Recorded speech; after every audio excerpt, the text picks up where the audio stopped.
This is Chris Nobles with Die Hard Boxing, and we have a special guest today. It's Rick Glaser. Hello, Rick. How are you, Chris? Doing good. So let's just start at the beginning. People would like to know, where are you from and how did you get involved with boxing? Well, I'm from a suburb of Buffalo, New York, called Williamsville, New York, and I got involved in boxing in 1991-92. I had befriended a guy, and he worked with amateur boxers, and he had a couple pros in the gym. I went down to the gym one day, and nobody was around to help this one fighter. It was a journeyman fighter named Roger Brown, and he was getting ready to fight Livingston Bramble on the old international TV station. I think it was called International or something like that. Okay. And I went down to the gym, and he said he didn't have nobody to work with. So I started holding the pads for the guy, and he goes, "Who did you train me for?" I said, "Nobody." He said, "What do you mean nobody?" He says, "You've been teaching me things for the last hour and a half that I never learned from all these trainers I've had over the years." And I said to him, "Listen, I'm not a trainer. I just know what I see, Right. And I know what I don't see." And he says, "Geez," he says, "You want to train me for this fight?" I said, "When's the fight?" He says, "A month from now." I said, "Well, who's your manager?" He said, "Well, I got an agent." So I called up his agent, who happened to be a boxing promoter, Mike Acree, who had Roberto Duran at the time, and had led Duran to the big Barkley fight when he beat Barkley, and then he went on to the Sugar Ray Leonard fight. So I called up Mike, and Mike said to me, "Rick, I'm not familiar with your name. Who did you ever train me for?" He says, "Nobody, but you have to start somewhere." So he said that he was so impressed with my boldness, frankness, my being upfront and honest, that he'd give me a chance to work with the fighter and stuff like that. He says, "Great, if the fighter wants to work, you're fine, no problem." So then I realized I really wasn't a trainer, even though I thought I was. And I went into the white-collar part of the business instantly, and that was 26 years ago, and here I am today. So All right. it was just being frank, honest, and upfront. Mike told me at the time, he says, most guys bullshit their way through as well. They work this guy when they really like the spit bucket carrier, and the guy who held the pads in the gym, a guy who held the tape. And he goes, "I was honest and said nobody, but you got to start somewhere." So he came to Buffalo. He met me, and we became, best buddies. He became my mentor, and I was his matchmaker up until he retired in 2011. And Mike's retired, but he's thinking about making a comeback as a promoter. Okay. And here I am, 26 years later.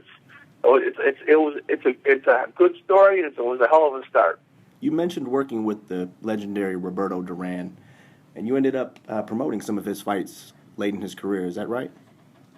Yeah, what happened was Mike and I promoted the show in Buffalo in '92, along with another partner of Mike's. And then Mike asked me to be the matchmaker for all his USA TV appearances and all that, accumulating with the two Pazienza fights back to back in June of '94 and January of '95.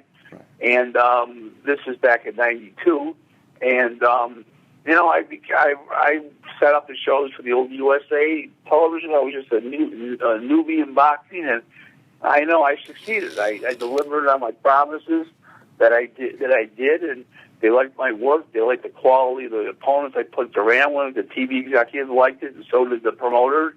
And Duran's people liked it, and it was all good, And just then after Duran, not after Duran, but I met Larry Holmes through another fellow, and then I started working with getting opponents for him, and then Larry Holmes introduced me to Lionel Butler, who ended up eventually fighting Lennox Lewis in a WBC Eliminator.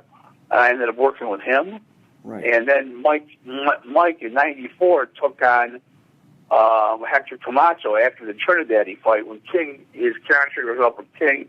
So Mike signed him up. Mike Acree signed him up. So I worked with him till '99. We got him the Oscar De La Hoya fight, the Duran fights, the Oscar fight. A whole bunch of big fights. So I've had what I call a happy career. Right. I've done some good things in boxing. I've delivered on my promises, and I continue to do so. And I've had a very satisfying, fulfilling career so far. You know, after 26 years, I'm now just turned 59, and you know, I have no regrets. You know, I don't. I wish I maybe could have gotten bigger in boxing as a promoter, but due to the economic situation of 2008, and also along the way of it's tough to compete with the Arabs and the Kings. You know, I did as well as I could with what I was working with. You know, working with my mind and, you know, my ingenuity and my skills, and got me as far as I did today. So that I'm happy with. Right. And speaking of Don King, as you mentioned, Don King's a polarizing figure in the sport. How did you come to meet Don King? Well, in the 90s, Carl, what's his name? I'm trying to think of all the fighters. Carl Daniels, Frankie Randall, Simon Brown, and Arthur Williams all left Don King, came with me. One of them became a world champion, knocked out King's fighter, Arthur Williams. I was his agent. And Don and I didn't get along. Well, Don and I first met, which was on, I'm trying to think of the date. And I'll tell you what the day it was. It was the day after the second Lennox Lewis Holyfield fight at the press conference at the Hilton was for Trinidad and David Reed. I walked up to Don King. He'd never met me before. And I'm only 5'9". So I walked up to Don King. I said, Don, you know who I am? He says, no. And I had running battles when King would call me up and yell and scream that I stole a fighter from him, even though the contract was invalid. And all kinds of stuff was happening back and forth. So I walked up to him and said, you know who I am? He goes, no. I go, I'm Rick Wood. He says, when you talk on the phone, I thought you were 6'6" and 260. Right. Okay? I says, no, Don. Here I am, right in front of you. Do you want my autograph? I says, nope. I don't want your autograph. I turned around and walked away. Well, it had been funny because Don and I had a connection. Carl King, who was his son, who I was friends with since I entered boxing in '92 when I brought 6 sparring partners up to the King training camp in Orwell, Ohio. So Carl and I had become friends, and then I delivered on some promises to Carl, and he told Don about the promises that came through that he didn't think was going to come through. Don told him, he's going to do that, he's going to do that. Well, I did. So then Don and I sat down in February of 2003, and he said to me, we need to work together. I said, okay. Well, 14 years later, we worked together. We made a bunch of champions. We made a bunch of unified champs. And we've had a lot of success together in professional boxing. To the extent that we became very dear friends, he threw my future wife and I at the time, he wanted to meet her and give the okay, and he threw a little barbecue and cocktail party in the summer of 2012 after I had met my wife, what would turn out to be my wife. I wasn't engaged yet, but he said, before you take the big step, I want to meet her and give you the okay on her. Right. So he did. He talked to her for 5 minutes, and he said to me, he turned around, he says, marry this woman. Nice. So I did. And 3.5 years later, I'm married, happy. My wife's happy, and, you know, we're rolling along, except for the health situation that I've endured, and I continue to endure. But you know what? It's just a little stumble in the road to further success. You know, whether the success be in marriage or my business life, it's just a little bump in the road. It's all it is. So there was a post that you put up once on social media about the good and the bad guys of the industry in boxing. Yeah, that was just a couple weeks ago, yeah. Mm-hmm. So what was the best experience that you had working with someone in the industry, and what would you say was the worst? The best experience was, I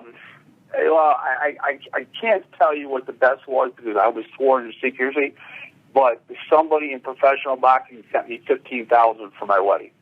Okay. And the best way to say it is to you that the person told me not to mention their name, not to mention how much, but I will tell you how much, but I won't tell you who it was. Sent me $15,000 for my wedding. That was the best experience. Nice. Okay, from boxing. I mean, I've had paydays bigger than that, but that was a gift way beyond my wildest imagination. Right. You could understand that. Absolutely. Okay, my worst experience was Lou Dibella screwing me out of $7,500 because not only did he screw me out of $7,500, which in my world is a lot of money. In the world of Bob Arum and Don King, it's dinner in Paris. Yeah. It's not for me. Okay, that's a lot of money. Right. My average billing is $2,250 per deal. So $7,500 is a lot of money, and I got screwed out of $7,500. Now I will tell you this.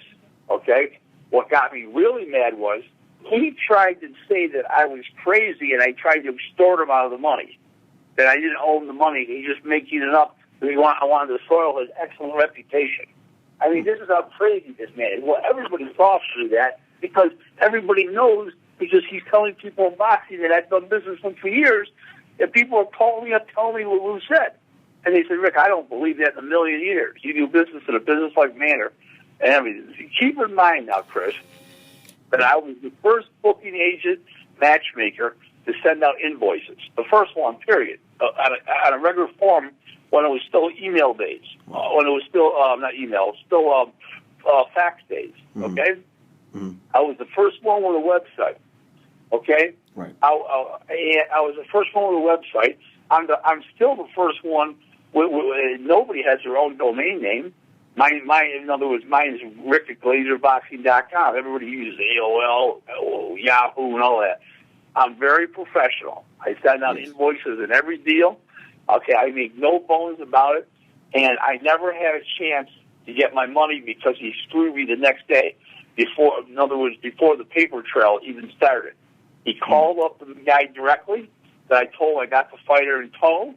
He called up the promoter of the other fighter and literally cut me out.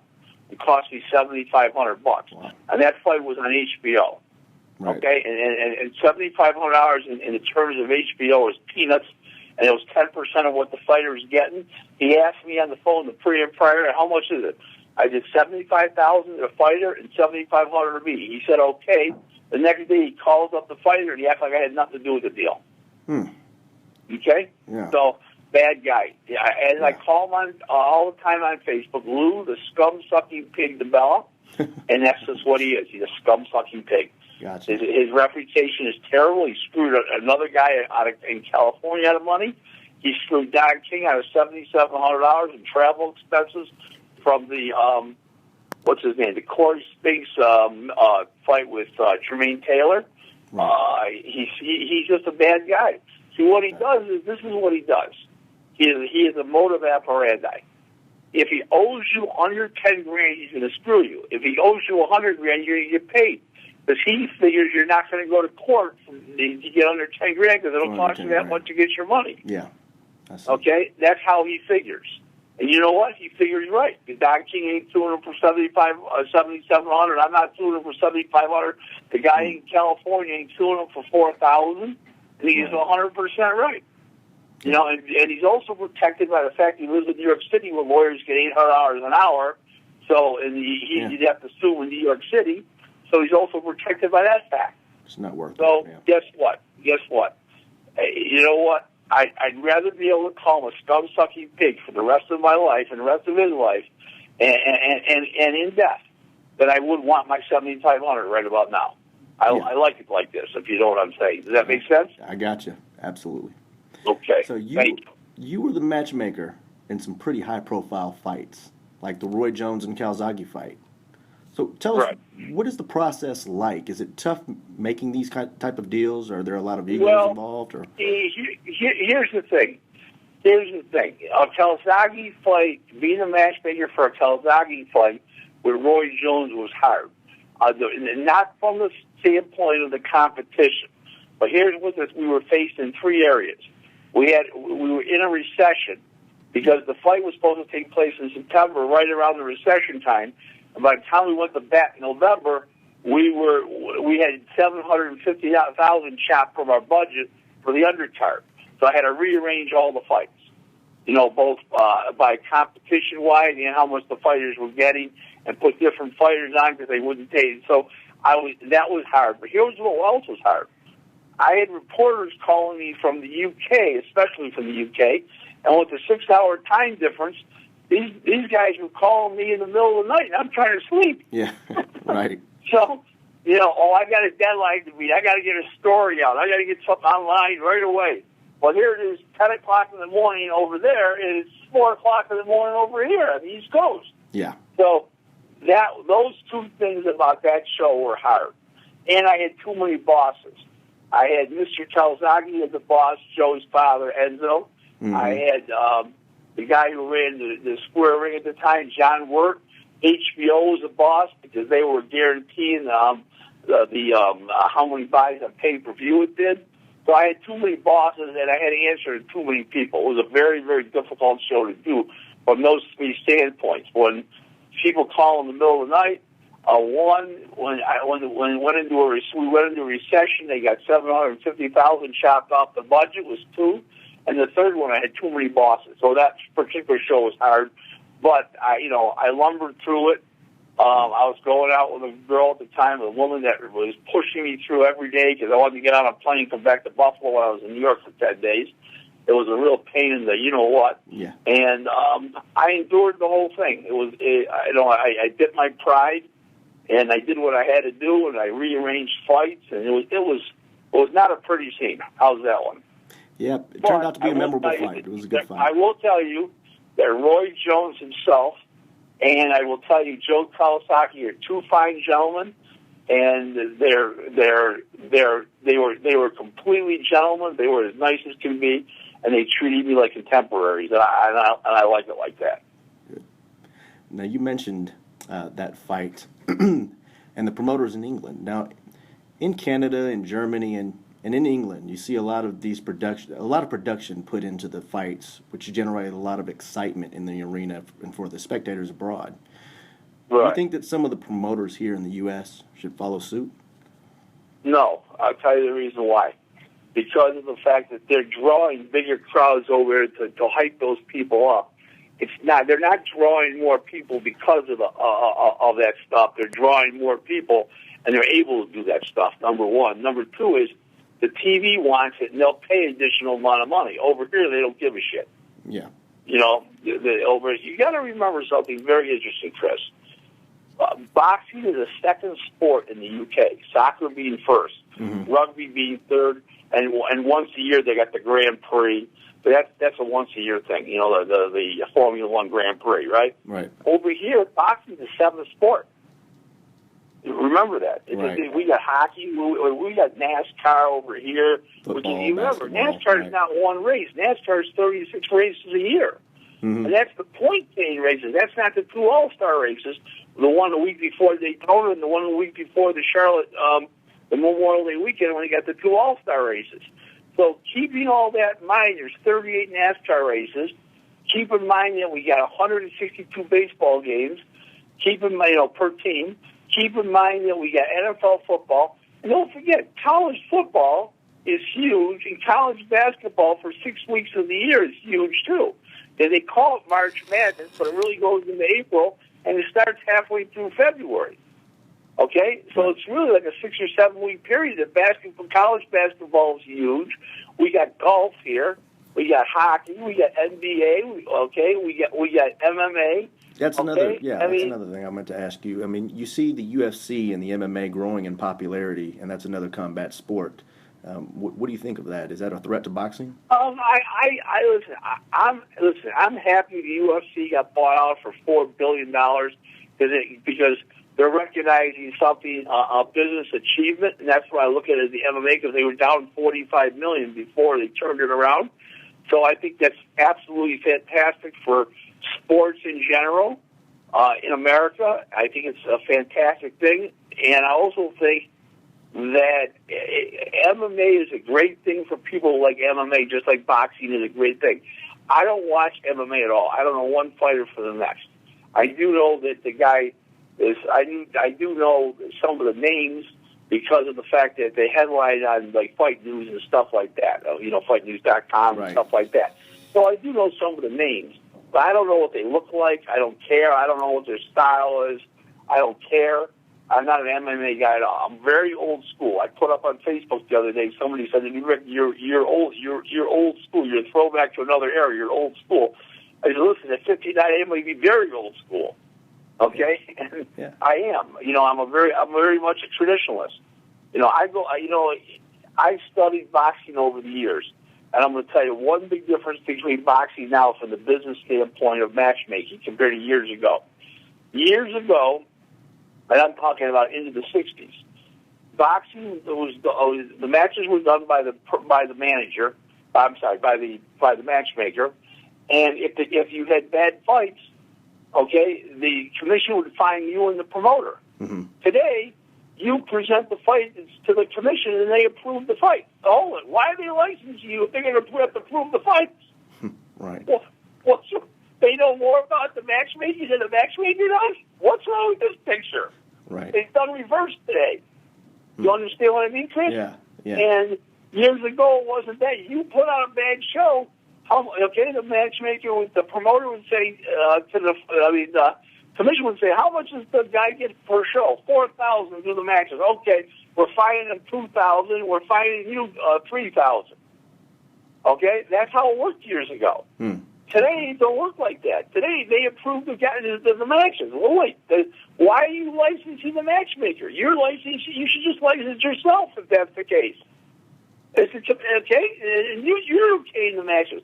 You're telling me that the commissioner knows more about the matches than the matchmaker? Not happening. Right. None of them do. And if they tell you they do, they're lying. Yeah. So there you go. Rick, 7 or 8 years ago, people were saying boxing's a dying sport. But it seems to be making a little bit of a comeback, I'd say. Would you agree with that? Absolutely. Boxing will never die. Boxing just goes through peaks and valleys. Right now, we're not in the peak. We're not in the peak, and we're not in the valley. What we are is we're coming into some good things. We got Anthony. We got what's his name? Anthony Joshua. AJ there. Yeah, Anthony Joshua over there. Right. We got George Groves just became a champ. He's a huge draw. That's right. Cal Brook, whether he fights again, still is a huge draw. Mm-hmm. Okay, over here we got Canelo Alvarez. Errol Spence. To me, Gigi. Well, I'm sorry. What was that? Errol Spence, Golovkin. Well, he's not a draw. He may be a very good fighter. He's not an attraction yet. He may become an attraction, right. But I don't think he's got enough charisma and enough outgoing personality. Will fight fans get into him? Yes. Will the general public get into him? You need the general public, the general sporting public, to get behind you to be a star, which was what happened with Tyson, which is what happened with Oscar De La Hoya, which is what happened with Tito Trinidad. Okay, and a few others I'm missing. The general public has to get behind you, and you've got to have mystique. I don't know if they'll get behind Earl Spence. Remember, Earl Spence does not have a promoter who will talk to people. He's got Al Heyman, who doesn't take new interviews. Mm-hmm. He's got Al Heyman, who doesn't talk to the press. And when you're trying to push a fighter on the American public, that doesn't bode very well for anybody. Okay. So, who are the fighters that you like watching today? Who is exciting to you? You know what? I like Canelo Alvarez. I think he's got charisma and he knows how to fight. He's getting better. I like Floyd. As I said about Floyd. Yeah. Floyd may be a jerk as a person, but he's the greatest fighter of our generation. Yeah, that's right. And I stand by what I said to this day. Okay, is he a nice guy? No, you'll ever take Floyd for a nice guy, but he was a great fighter. Right. I don't go by he ducked this, he ducked that. Remember, Floyd was a businessman. Mm-hmm. He was a fighter, but he was a businessman. If he fought Paul Williams, would anybody more would have watched than if anybody else watched two African-American gentlemen rather than a mixed match between him and a Mexican? No. Doesn't work like that. You understand what I'm saying? Mm-hmm. He was smart. He was smart in what he did. Fighting every Cinco de Mayo, yeah. What's that? Fighting every Cinco de Mayo. Yeah, he was a smart businessman. Yeah. There was nothing. Listen, there's nothing dumb about Floyd except some of his public rants and some of his behavior. But as far as business goes, he's a brilliant guy. Let's face it. True. So, you mentioned some of the fighters that you watched today. Who do you think is the greatest fighter of all time? All-time, well, you have to go in the all-time category. I never watched Sugar Ray Robinson. Sugar Ray Robinson bought on tape, and Willie Pep bought on tape. Obviously, it wasn't around when they were around. Yeah. But I would say, the greatest fighter of all time overall. No matter pound for pound. Joe Louis was probably the greatest heavyweight of all time. Okay. Right. And Sugar Ray Robinson, was probably the greatest fighter. Duran was the greatest Hispanic fighter. Yeah. Willie Pep was great. Benny Leonard, Barney Ross. I mean, going back to battling Levinsky. I mean, there were some great fighters back in the day. I mean, great. They were primitive, but they were fantastic. See, what people don't understand is that people fought their way home from school when you went to grammar school every day back then, because people were poor. They were fighting for what they had in their hand and in their lunch bucket. They were fighting every day. Right. Today, nobody fights them. They stab you and they shoot you. There's nobody. You don't see schoolyard brawls anymore, brawls on street corners anymore with people using their hands. Those people back then, those fighters back then, they knew how to fight. They knew how to defend themselves. Another thing is, those guys back then were in the gym every day. They'd fight on a Thursday night. They'd be back in the gym on Monday. Today, these fighters get overweight. They don't get back in the gym until they have a signed contract for their next fight. So they're not learning their craft. They're trying to lose weight and get in shape to fight. Right. They're not learning anything. Okay? Those are very big differences. Another thing is, okay, today, when a guy's a champ or a top contender, now I'm not saying this as a rule of thumb for journeyman, but I'm saying this for the top guys. Okay, guys go and they only spar when they're getting ready for a fight. Right. Back then, they used to be in the gym every day. They need to spar. They all spar. They get in right in with them, and they learn something. Today, it's all pre-planned. They bring in 3 sparring partners, and it's all in a more controlled atmosphere. They go 6 rounds, and after they get built up a little bit, they go 8 rounds. And that's how it works today.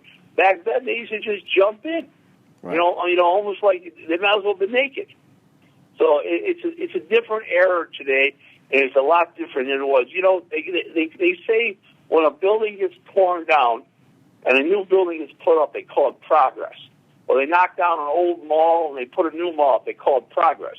We haven't had progress in boxing because the guys don't fight as good as they used to. They don't know as much about the craft that they're supposed to. They don't know how to hold when they're supposed to hold. Back then, they used to hold so sneaky. They knew how to do it. The referee didn't even know the guy was holding. He blamed the other guy. Yeah. Today, it's blatantly clear who's holding. Right. I mean, it's just so many differences today, and these guys don't learn. And they're fraudulent. I call them fraudulent because they don't know how to fight. They know how to throw their hands out there. They know how to move their feet. They really don't know how to fight. If you take an example of this, if you tell a fighter not to move his feet, stand there, not move your feet, throw punches and slip, they wouldn't know what to do today. Wow. Back then, that's all they did do. They didn't move their feet around. Yeah. They slipped punches, and they came forward and they put heat on you. Today, they move around their feet and they run across the ring on the other side and reset. Right. So it's a whole different game today, and a lot of it's because of how they train and their mental makeup, and not getting into the gym until they have a signed contract for their next fight. Right. So, and a lot of inactivity, right? Yep. Yep. So, Rick, you're very transparent on social media. You're an open book almost, and many know and some may not. And you want to know why I take the time to do it. Is that right? And why I decide to do it? I'll tell you the reason why. Because there's nobody in boxing that answers questions and tells the truth. Okay, and there's nowhere to ask those questions and get the truth. Okay, a guy like an idiot like Dan Rafael, who I call the original fat man, he is beholden to the promoters that feed his fat face. I'm not like that. I don't care who I upset. I don't care who I piss off. I was a kid, and my father told me to follow certain things in life, and I have followed those things in my life. My father says always be frank, honest, upfront, and forthright with people. If you can't be, keep your fucking mouth shut. exactly what he said to me. I was 10 years old. Be frank, honest, upfront, and forthright. Right. And if you can't be, keep your mouth shut. Yeah. Exactly what he said. Okay, when I was a kid, my father and mother didn't buy me presents. Okay, I never got the presents like other kids. Okay, my father used to bring me back down home with dollar bills, $5 bills, 10s, 20s, and 50s, and I used to have to count them out in rapid speed. I used to play with $100 bills and have to count them. Now, he knew how many were there because he handed them to me. I used to have to know how many were there. Okay, I've been working since I've been 5 years old. When I was a kid, I used to clean the dog do off the lawn before the scooper pooper laws and the leash laws. I cleaned white walls on cars. Remember the old cars? They had the 2-inch white walls. I used to clean white walls on cars for $1.25 a car. Wow. Okay, I did all that. I even though I came from a wealthy family, I truly know, and I did come from a wealthy family, I know the extreme value of a dollar. Right. Okay, and I impress that on everybody. And one of the things that makes me the guy that I am in boxing is because, okay, I work within a budget that the promoter gives me. Okay, and I treat his money like my own. My father always told me, when you're handling somebody else's money, act like it's your own. Yeah. How you handle your own money. And it's true. My father passed away 81. I got life lessons from my father starting when I was 5 years old. Okay? Mm-hmm. And when I was 10 years old, he really opened up on me. But I'm going to tell you a great story that's a classic story in my family. And this defines me today. You ready? Yes. Here goes. I was 5 years old. He says, son, I hope you're going to be smarter than you look. I was 5 years old. When I was 10 years old, he says to me, son, you're looking a little smarter these days. You got a fighting chance.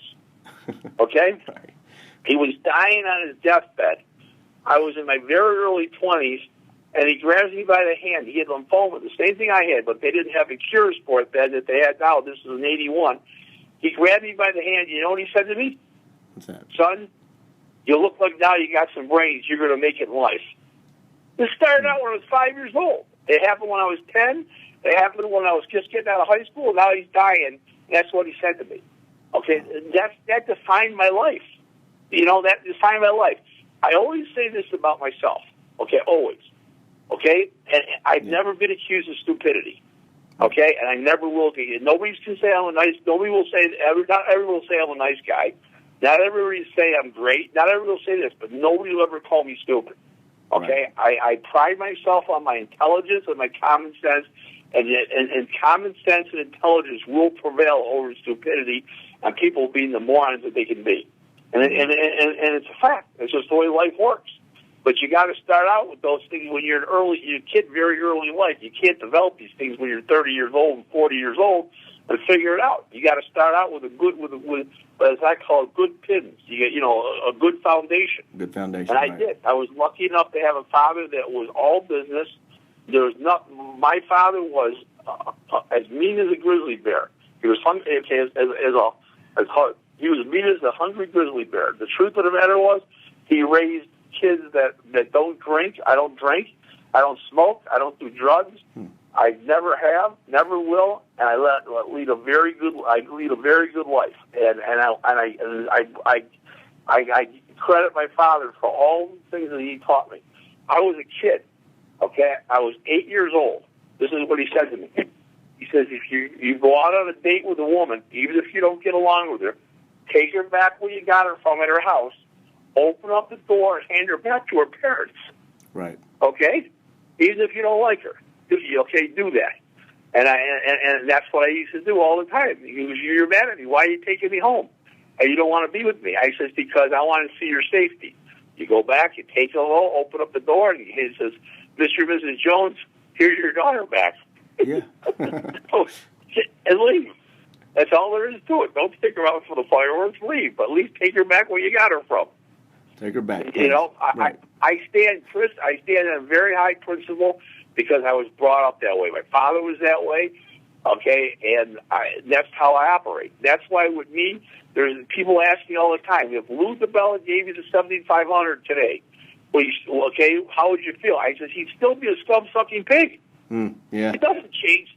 The money's now not going to change anything. He's proven what he is. Yeah, the principle. I'm not a sellout. I'm not talking about McDonald's eating at Wendy's. Right.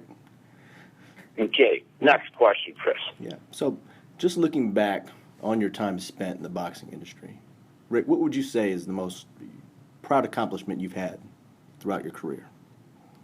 I don't. Here's what, Chris. I'm a service provider. I don't think I have one accomplishment. I think getting fighters to the biggest payday that their ability and their marketability can handle has been one, which has been many of them. I've got a lot of guys who were world title shots that were, quote, semi-deserving. In other words, they had a decent record, but they weren't good enough to win. But I got them there. I think the biggest satisfaction point that I've had, the most satisfying thing is a fighter called me up one day, and he said, Rick, if it wasn't for you, I couldn't afford to get married.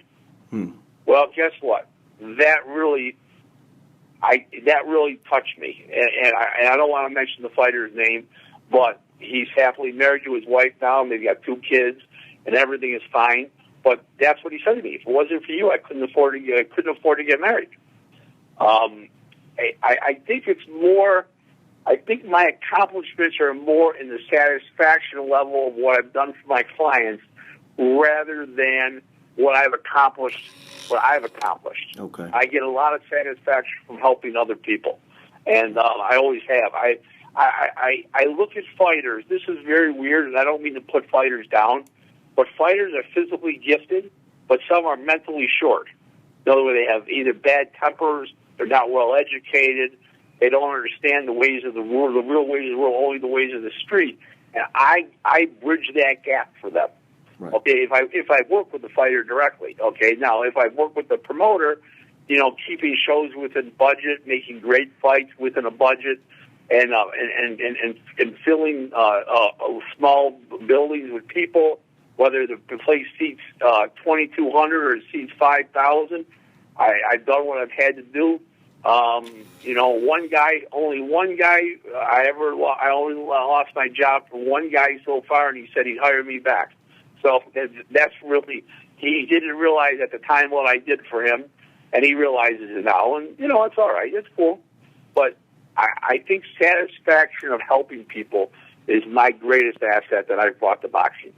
And being fair and square with people, upfront with people, and, a guy once said to me, "What do you think of my fighter?" I says, "Truthfully, does he have another job?" The guy goes, "Well, yeah." I go, "Okay, well, make sure he doesn't give up that other job." Wow. The guy got mad. He says, "You asked me how my fighter is. Yeah. You asked me how your fighter is. I told you the truth. Now you're mad at me for telling you the truth? Don't ask me if you don't want the truth." People, right. It's a funny thing, Chris. People would rather get lied to and bullshitted and conned and gassed than they would hear the truth. Yeah. Then you're talking to the wrong guy, because I'm not cut out of that cloth. Right. Well, that was actually my last question, Mr. Glaser, but I want to just thank you and say it's been an honor and a privilege getting to know more about you and you allowing us to share your story. So I want to wish you the absolute best, my friend, and look forward to more of our conversations here in the near future. Anytime you want to call me, Chris, talk boxing, you're more than welcome. I just want to be the best I can be for anybody I work with and work for, and keep delivering on services around the world to my clients, which are promoters and sometimes casinos and stuff, and sometimes fighters and managers, and whatever I can do to help. That's how I make my living, helping other people. Well, thanks for helping us out today, and I will talk to you soon. At your convenience, Chris. Thanks. It's been a pleasure. Pleasure's all mine. Thank you very much. Thank you. And for those listening, this is Chris Noble signing off for Die Hard Boxing. Subscribe now to our YouTube channel and find us on Instagram and Facebook. Be sure to protect yourself at all times, and we will catch you the next round.